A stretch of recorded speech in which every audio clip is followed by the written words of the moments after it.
సచివాలయంలో మంత్రివర్గ ఉపసంఘం భేటీ ముగిసింది. రిషికొండ ప్యాలెస్ వినియోగంపై ఈ సమావేశంలో చర్చించారు. ఈ భవనాన్ని ప్రయోజనకరంగా వినియోగించేందుకు సిఫార్సులు చేశారు.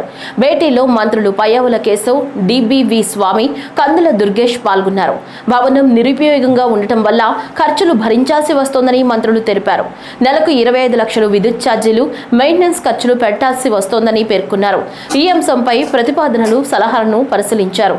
ఆతిథ్య రంగానికి హోటల్ నిర్వహణ వంటి సలహాలపై చర్చించారు. ప్రజాభిప్రాయాలు కోరుతూ ప్రకటన ఇవ్వాలని నిర్ణయించారు. ప్రజల నుంచి మరింత విస్తృతంగా సలహాలు, సూచనలు తీసుకోవాలన్నారు. రిషికొండ భవనాన్ని వినియోగంలోకి తీసుకొచ్చి ప్రభుత్వానికి ఆదాయం వచ్చేలా చేసే అంశంపై కసరత్తు చేశారు. ఈ సబ్ కమిటీ త్వరలో ప్యాలెస్ వినియోగంపై ప్రభుత్వానికి నివేదిక సమర్పించనుంది.